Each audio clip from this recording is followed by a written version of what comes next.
Bonjour amoureux de la culture burkinabé, vous suivez Ma Culture sur la C360, votre chaîne panafricaine. Aujourd'hui, nous allons à la découverte d'un peuple minoritaire au Burkina Faso et très peu connu aussi. Je parle là des Blés et je suis en compagnie de Monsieur Touna Traoré à ma droite et également d'un de leurs alliés à plaisanterie, les Darara, avec Monsieur Sauter Sommet. Exact. Alors, monsieur, je commence avec mon papa, monsieur Sommet, parce que là, c'est 2 contre 1. Hein. Ah ouais. J'espère que vous êtes prêt, monsieur Traoré. Oui, Alors, comment vous allez, monsieur Sommet? Oui, je me porte très bien. D'accord. Je suis très très ravi de faire une découverte ici. Moi, c'est ma première fois. D'accord. Et qu'est-ce Et que ça fait d'être en face de son esclave? bon, en face de mon esclave, c'est que je suis content de lui. Il me fait découvrir quelque chose que je ne savais pas que ça existait. Je D'accord. suis très content de lui. C'est bien noté. Alors, monsieur Touna Traoré, comment est-ce que ça va? oui, ça va très bien. Il m'a connu, ça va Et très qu'est-ce que bien. ça fait d'être en face de son chef? Ça fait un très grand Donc, plaisir. vous admettez que, voilà, nous Ça sommes fait, vos chefs. ça fait un très grand plaisir que d'être en face de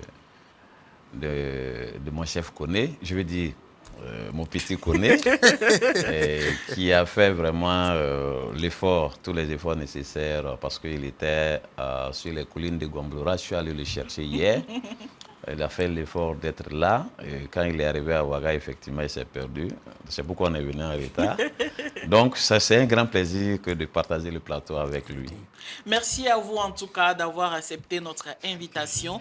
Nous allons tout de suite pour la toute première rubrique, la longueur d'onde. Alors, monsieur Touna Traoré, parlez-nous des blés. C'est qui les blés?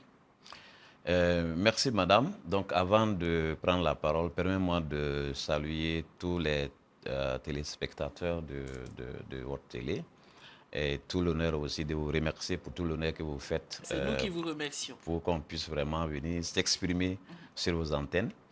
Et nos salutations fraternelles également à toute la population, à tous les peuples blés dans les cascades. Aussi, on va saluer tous nos esclaves, les Dagara, les Lobis, Birifort et consorts du sud-ouest. Et là, après cela, je peux dire que pour répondre à votre question, les Blés, c'est un groupe ethnique, comme vous l'avez dit, minoritaire, qui se situe à l'ouest du Burkina, plus précisément dans la région des Tanounia, dans le département de la province de la Léraba, dans le département de Lumana. C'est un petit village. Les Blés sont regroupés dans un seul village au Burkina. Ils sont nulle part ailleurs. Plus précisément dans le département de Lumana. Et la situation géographique dans le département encore, c'est à quelques 16-17 km de Sendou. Limité au sud par le village de Kangoura, à l'est par le village de Konadougou, au nord par Kawara et à l'ouest par le village de Lira. D'accord, c'est bien noté. Alors, monsieur Sommet, qu'est-ce que vous pouvez nous dire sur les Dagara? Sur le Dagara, bon, vraiment, ma présence aujourd'hui ici, vraiment, c'est très très très ravi de rencontrer et de croiser, de voir ce que, bon, je ne m'attendais pas. Je suis très très content Merci. de cette émission et à travers lui, c'est une découverte et je remercie tout l'ensemble d'ici. Merci. Voilà, vraiment, je ne peux pas citer Oui, pour ne pas c'est rater ça. quelques mots. C'est ça. Vraiment, je suis très très ravi. Merci. Bon, ce que je peux dire sur les Dagara, les Dagara, c'est un peuple majoritaire, installé dans le grand nord du Ghana et au sud-ouest du Burkina Faso. D'accord. Et actuellement, au sud-ouest, le sud-ouest est quand même vaste, mais dans quelle localité précisément on retrouve les Dagara? Et dans la localité où on retrouve les Dagara, Je sais qu'il y a Diebougou, bon, Dano. bon, à Dissine, il y en a, à Diebougou, il y en a, à Dano, il y en a. D'accord. Mais la différence, c'est le verbe. Sinon, Alors, donc, vous ne vous comprenez pas. on se comprend. D'accord. On se comprend, on se comprend. Mais les manières de parler diffèrent Voilà. d'une localité à une autre. Voilà. D'accord. Sinon, c'est le même langage, et à peu près les mêmes coutumes. Ok. La différence n'est pas beaucoup. Non. D'accord. Alors, avec les blés, est-ce que vous avez une histoire à nous raconter? Comment est-ce que la plaisanterie a commencé avec les blés? La plaisanterie avec les blés, la plaisanterie avec les blés, nous sommes dans une grande famille Sanogo, la grande famille Sanogo. Et pour la raison les blés de la famille Sanogo, cela fait que la plaisanterie est encore plus soudée par rapport à... bon, je ne sais pas comment expliquer le mot. Ou peut-être on va aller avec Monsieur Traoré. Là, ça va vous revenir. Monsieur Traoré, est-ce que vous avez une histoire à nous raconter de comment est-ce que la plaisanterie a commencé avec les habitants du Grand Sud-Ouest? Oui, la parenté à plaisanterie, comme vous le savez, certains disent que c'est un catharsis social. C'est des pratiques sociétales qu'on retrouve un peu dans plusieurs ethnies en Afrique de l'Ouest, plus majoritairement au Burkina, et plus précisément le groupe Sénoufo, le groupe Djoula, le groupe entre le groupe Sénoufo et le groupe Djoula avec les gars du Sud-Ouest. Et nous sommes, quand tu prends la répartition sur le plan linguistique de la famille Niger-Cordofanien jusqu'à la famille Mandé, essentiellement, on a remarqué qu'il y a la parenté à plaisanterie. Et pour l'histoire de la parenté à plaisanterie entre les blés et le grand groupe du Sud-Ouest, il me semble que c'est parti d'une histoire de collaboration. Les gens étaient ensemble, ils faisaient les guerres ensemble, ils faisaient souvent des razzias. Donc, pour éviter un certain nombre de problèmes entre les familles, entre les communautés, ils ont essayé d'instaurer des règles de bonne entente, de vivre ensemble. Donc, je n'ai pas une idée de à quelle période exactement ça a commencé, mais on nous aurait dit que ça a commencé comme cela, de telle sorte qu'il y ait un pacte, en réalité, qui fonde cette parenté à plaisanterie, qui semble être de l'amusement, de la plaisanterie, mais en réalité, c'est pour résoudre les problèmes sociaux, c'est pour empêcher des conflits d'advenir entre les différentes familles. D'accord. Voilà. Alors, M. Sommet, est-ce que vous avez la même version des faits? Bon, c'était après la même version. Sinon, la plaisanterie avec la grande famille Sanogo. Les Sanogo sont des blés? Il y a... ça, c'est le grand groupe Sénoufo. Ok. Voilà. Et il faut dire que culturellement, nous partageons le même background culturel avec un certain nombre d'ethnies, telles que majoritairement les Sénoufo. Donc les Sanogo, les Ouattara, les Koulibaly, les Traoré, voilà, s'y retrouvent aussi bien majoritairement sur les Sénoufo, mais les blés, il n'y a que deux noms de famille en réalité sur les blés, les Ouattara et les Traoré. Maintenant, quand tu recules dans l'histoire, vous allez voir que peut-être l'arrière-grand-père était un Koulibaly ou un Sanogo, voilà. En tout cas de la grande famille Mandé. D'accord. Voilà. Allez-y, monsieur Sow. Donc, bon, ce qu'il vient de dire, c'est déjà ajouté pour une raison de cohabitation. Ok. Voilà. Et ça empêchait aussi les conflits sociaux. Voilà. C'était une manière, c'était une pratique qui était instaurée pour apaiser les tensions. Mais est-ce que vous avez une petite histoire à nous raconter où vous étiez face à un de vos parents à plaisanterie et puis après avoir fait quelque chose de fâcheux, je vais dire ça comme ça, vous avez découvert qu'en réalité c'était un de vos esclaves, un griffe, et ça a apaisé tout de suite les tensions? Bon, sinon, je vais raconter une petite histoire. Uh-huh. Et moi-même, à peu près, j'ai vécu ça. Ok. C'est un Traoré. Mhm. Ils étaient dans une cour commune avec un Dagara, un jeune Dagara. Et lui, il était un peu âgé. Et qu'un jour, il y a eu le jeune âgé, et tout il a des histoires de sa femme, il tape. Le vieux l'appelle, dit il ne faut pas taper. La troisième fois qu'il a fermé la porte, il est en train de battre. Et au village, le papa du jeune l'a dit, entre vous et Traoré, et Ouattara et Sénifo, quand il dit quelque chose, si tu n'acceptes pas, ce qu'il te dit, tu dois payer. Et quand le vieux est sorti, il a entendu le jeune battait la femme, il a tapé à la porte. Il dit, Djontier, Nima Bonda Yele, il dit, mais c'est ça. Il n'a pas pu ouvrir la porte, il a Donc, cassé. Djontier, c'est esclave. Esclave. Voilà, si tu n'ouvres pas la porte, Je casse la porte et tu payes un bœuf. un bœuf. D'accord. Il n'a pas pu ouvrir, il a cassé la porte sortie. Et il a assis la jeune fille avec le jeune, il a dit, à partir d'aujourd'hui, tu n'as plus le droit de toucher celle-là. D'accord. Et c'est là maintenant, la bagarre était séparée. Et le jeune maintenant a compris que ce que son papa lui disait, c'était une réalité. C'était une réalité. Et donc, c'est resté comme ça. D'accord. Donc, c'est ce qui fait qu'il faut qu'on essaie de mettre ça, la puce à l'oreille à nos enfants pour qu'ils sachent que c'est un truc qui existe. Il ne doit pas avoir bagarre entre nous. Dagara, Sénifo et comment on appelle, Ouattara. Non, entre nous là, c'est fini. Il ne doit pas y avoir Voilà. de soucis. On doit gérer nos problèmes sociaux que de se discuter. D'accord, c'est bien noté. Alors, maintenant que nous sommes sur la même longueur d'onde, nous allons poursuivre cette émission avec la prochaine fenêtre, Art de chez nous.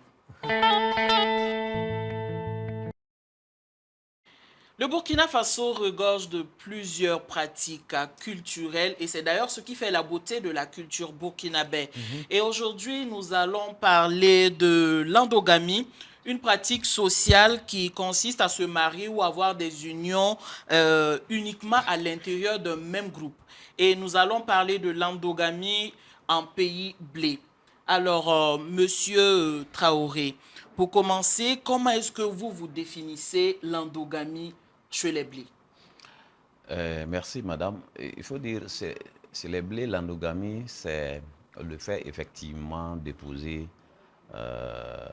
les femmes de la communauté. Le fait de se marier uniquement à l'intérieur de la communauté, entre nos blés. Mais est-ce que chez les blés, c'était une règle stricte ou une forte recommandation sociale? Bon, il faut dire, si on recule un peu dans un passé assez récent, hein, je peux dire que c'était une règle stricte. Ça a évolué avec le temps. Pourquoi c'était une règle stricte? Parce que l'endogamie chez nous était fait de telle sorte que absolument et uniquement on devait se marier entre nous. Mais d'où vient cette préférence? La préférence peut être liée, ça peut être culturel. D'accord. Voilà, on ne sait pas exactement, je n'ai pas une documentation qui me dit que c'était forcément lié à une croyance divine ou aux ancêtres, mais je pense que c'est né d'une pratique culturelle qu'on a trouvée qui a consisté à ce que les blés se marient uniquement entre eux et se mariaient entre eux. Mais vous avez tantôt parlé d'ancêtres. Pour vous, est-ce que c'était une sorte d'obéissance aux ancêtres ou c'était la peur de la perte de la culture? Parce que s'il y a mariage mixte, très souvent, peut-être que vous vous dites que l'enfant n'aura pas de repère, par exemple. Oui, je dirais que c'était les deux. D'accord. Parce que les blés étaient très jaloux, très protecteurs, très introvertis, je dirais très renfermés chez eux. Et ça explique qu'en nombre, probablement, on n'est pas évolué. Okay. Voilà. Parce que quand tu feras le dernier recensement général de la population et tu fais les projections selon les données contenues dans le plan communal de développement, en 2025, les blés sont autour de 2000 personnes, plus précisément 1812 personnes selon les projections. Voilà, ça peut dépasser ça parce que en dehors du village, il y a d'autres ailleurs. Mais ils étaient conservateurs. Donc, ils n'acceptaient pas que les autres s'imprègnent du contenu de leur culture. Il y avait des secrets qu'ils partageaient absolument entre eux. Mais qu'est-ce qui se passait quand un jour enfreignait cette règle-là? Alors là, pour illustrer la dureté de la règle, il y avait un certain nombre de règles. Par exemple, sur les blés avant, la communauté ne concevait pas qu'une fille avant son mariage ait des rapports, excusez-moi le terme, nous sommes à des rapports sexuels avant le mariage. Ils ne concevaient pas qu'une fille tombe enceinte avant le mariage. Par contre, c'était peut-être une voie d'éducation. Tu peux avoir un copain, tu peux même aller dormir chez ton copain. Mais le jour de ton mariage, on doit te trouver à la maison, entre griffes. Te trouver à la maison, on doit attester ta virginité. De telle sorte que ton premier enfant, même ta première fille, peut retourner en mariage chez celui qui t'a conservé pour ton mari. Mais cette chasteté, entre griffes, ça ne concernait pas les hommes, uniquement les femmes. Uniquement les femmes. D'accord. Voilà. Et là, donc si quelqu'un, par hasard, concevait un enfant ou tombait en grossesse avant le mariage, les blés passaient par des pratiques culturelles pour éliminer l'enfant. Pour qu'il n'y ait pas d'enfant, entre griffes, bâtards dans la communauté. Donc, si cette pratique est mise en œuvre, ça répercute sur le mariage extra-communautaire. Donc, c'était interdit dans cette même lignée.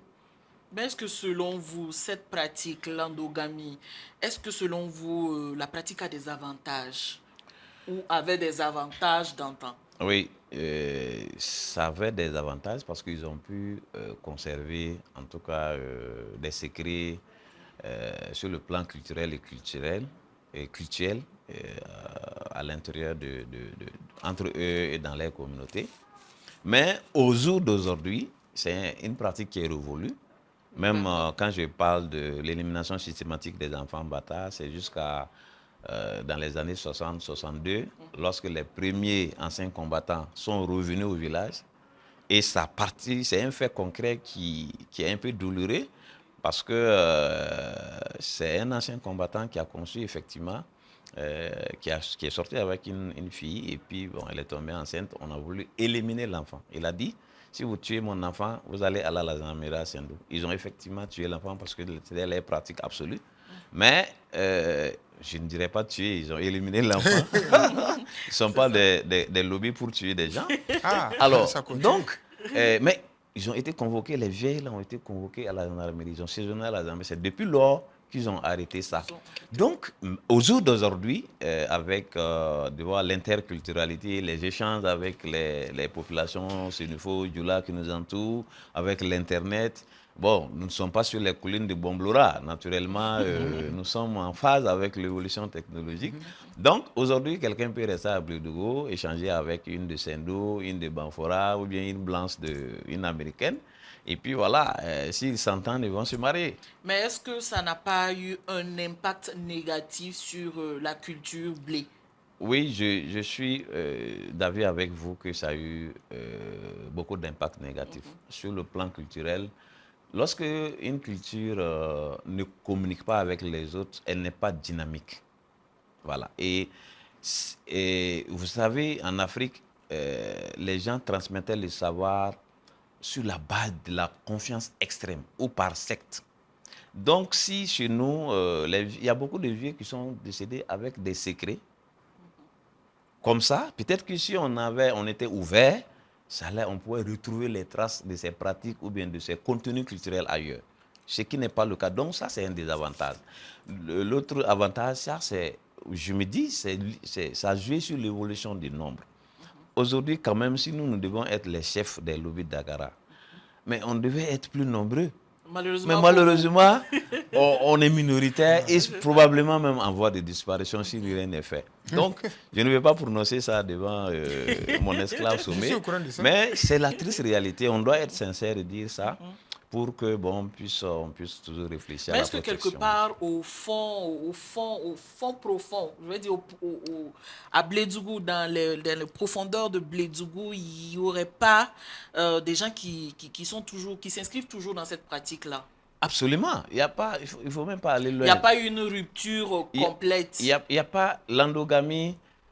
Il faut dire que, c'est vrai, on va dire il y a l'évolution sociale, mais jusqu'à présent, dans certaines familles blés, on part toujours demander la main de la fille pour ses garçons. Voilà. Et ça existe. Maintenant, lorsque vous demandez la main de la fille, elle est prédestinée à ta famille, mais on ne sait pas exactement à qui. On donne les filles au mariage à partir de l'aîné. Et en descendant au pionnier, en descendant, voilà. Donc, jusqu'à présent, jusqu'au jour d'aujourd'hui, on demande la main des filles qui sont prédestinées au mariage. Donc, l'endogamie existe toujours. Et comment est-ce que les jeunes perçoivent cette pratique-là aujourd'hui?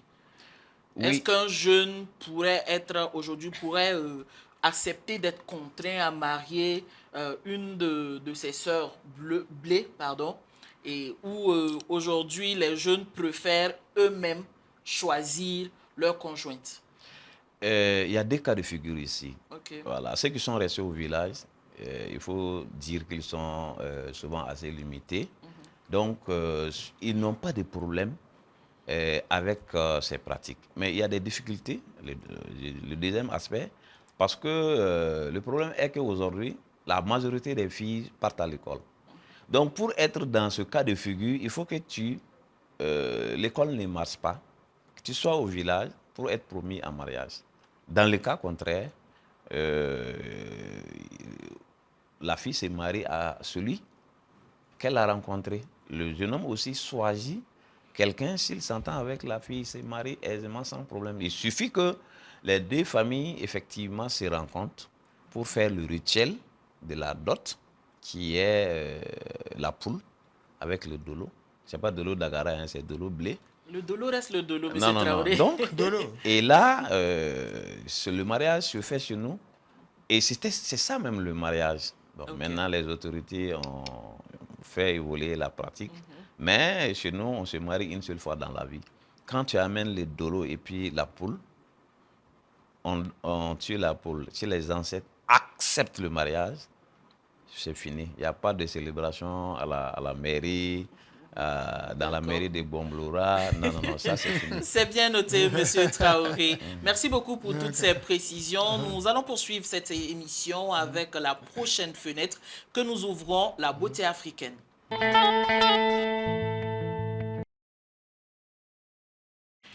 Et dans cette rubrique, la beauté africaine, ce sera avec les Dagara et c'est tout juste après cet intermède musical.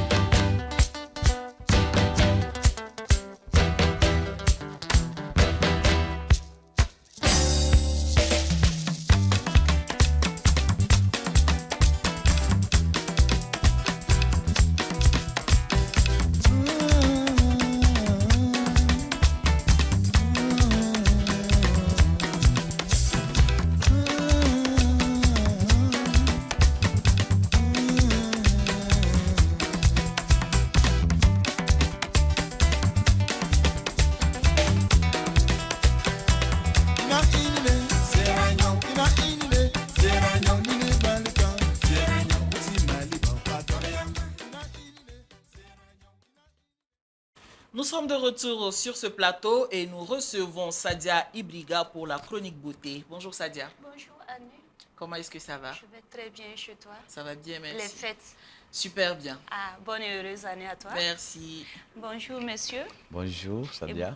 Bonjour à vous chers téléspectateurs. Bonjour. Alors, de quoi allons-nous parler aujourd'hui? Qu'est-ce que nous devons savoir sur la beauté des femmes d'Arara? D'accord.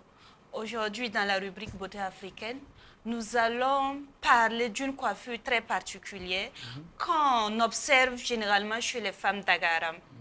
Annie, si tu as bien remarqué, que ce soit une jeune fille, une jeune dame et même les vieilles dames, elles ont tout la plupart du temps, elles ont les cheveux bien coiffés, voilà, pour ne pas dire bien rasés.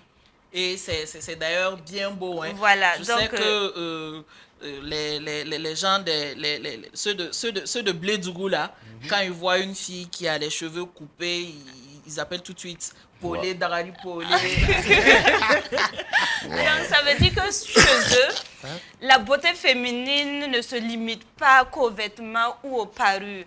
Voilà, elle s'exprime à travers le soin du corps, notamment le rasage des cheveux, qui est un symbole de beauté, de pureté et d'identité culturelle. Donc, nous allons voir quelques images de cette... Voilà. Donc, Annie, tu vois? Et là, elle est bien coiffée. Très jolie. Très Et jolie. il n'y a pas de dépenses à faire sur Voilà, les cheveux. économique et puis à l'aise. C'est ça. Alors, C'est un garçon, mais Non, c'est une fille. C'est une fille. Monsieur Sommet, est-ce qu'il y a une explication à ça? Est-ce qu'il y a une histoire derrière le fait que les femmes, pour la plupart du temps, en pays d'Arara, aient les cheveux coupés? Sur il y a plusieurs raisons. Plusieurs raisons qui expliquent les cheveux coupés. Et parmi tant d'autres, il y a une raison. On peut citer dans d'autres cas. Et quand la femme perd son mari, Ok. les cheveux sont à ras. C'est même pas coupé comme ça. C'est On à ras, rase, on on rase rase complètement. complètement. Ok. Oui. Au cas contraire, bon, et d'habitude, vous savez que nous venons du Ghana, si vous avez remarqué, côté Ghana et Sud-Est, et Dakar, les pays lobés Dakar, c'est rare que tu vois une fille avec des cheveux. Mais est-ce que c'est lié à la tradition? C'est lié à la tradition. Ok. Voilà. Donc, Il y a la c'est la tradition qui demande cela. Mais aujourd'hui, on voit que les choses ont changé. Hein. Voilà. Les filles d'Agara portent les cheveux artificiels, les cheveux de blanc griffe, comme on le dit. Oui. Les choses ont changé. Pourquoi, selon vous? Bon, les choses ont changé. C'est l'évolution de la vie qui a fait les choses changer. Et comment vous appréciez ça? C'est aujourd'hui, je vois une fille d'Agara. Elle a les cheveux à ras. Je prends mes condoléances. C'est coutume. Et pourquoi? Parce que les cheveux sont à ras. Elle a mis ça avec l'âme. Donc, vous savez tout de suite immédiatement que c'est lié à un décès. Un décès. Ok. Mais maintenant, arrivé à l'évolution de la ville, les jeunes filles arrivent en ville, ce n'est plus, comment on appelle, bon, d'autres, ils coiffent, comme la première photo qu'on a vue là. Mais il ne met pas avec l'âme. Les cheveux sont juste coupés. Voilà, coupés avec les tondeuses. Mais si tu rases ça là, c'est qu'on te prend le condoléances. C'est que tu as perdu ton mari. D'accord. Voilà. Maintenant, de façon classique, donc il n'est même pas conseillé de mettre les cheveux à ras tant qu'on n'est pas en deuil. Non. Si tu mets les cheveux à ras, tu es en deuil. Ok. Voilà. C'est-à-dire, est-ce que vous avez une question à poser à M. Sommet? Non, peut-être pour ajouter, parce que c'est lié également à la tradition, comme le papa disait. Voilà, le rasage du crâne est pratiqué dès l'enfance pour les filles. Cela marque l'appartenance à la coutume, à la communauté du moins, et le respect des coutumes. Donc, au-delà de l'esthétique, voici un peu... Mais les femmes mariées, est-ce que aussi le fait de couper les cheveux en pays d'Agara est lié forcément à, comment je vais dire, à une appartenance sociale, c'est-à-dire le fait d'être marié ou d'être célibataire, est-ce que c'est lié? Ou c'est chacun, selon son bon vouloir, il peut se lever? Selon son bon vouloir, tu as le droit de te coiffer, mais pas raser. D'accord. Non, si quelqu'un se rase complètement, ça veut dire que... Elle est en deuil. Ok. Bon, on a vu, aujourd'hui c'est la femme. Même sur l'homme, c'est la même chose. D'accord. Oui, même sur l'homme. Quand l'homme est rasé, il peut coiffer. Comme les premières photos qu'on a vues là, mais pas rasé. Pas complètement. Quand tu rases, on te prend les condoléances. Mais est-ce qu'aujourd'hui, cette pratique du rasage-là, c'est toujours d'actualité? Ça existe toujours. Mais est-ce qu'avec l'évolution des choses, les gens respectent? En ville, les jeunes filles, les jeunes garçons, mais tu vas voir, c'est très rare.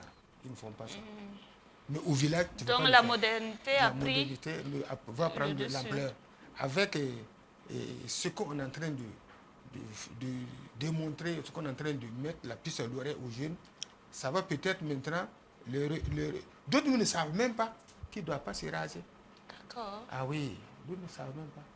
Mais aujourd'hui, avec l'évolution des choses, on voit que la jeune génération a tendance à je vais dire en griffe, se départir de cette pratique-là. Est-ce que vous avez un conseil à leur donner? Les conseils à leur donner, c'est ce qu'on est en train de dire actuellement là. C'est que c'est des jeunes filles, des jeunes garçons qui ne s'approchent pas aux âgés.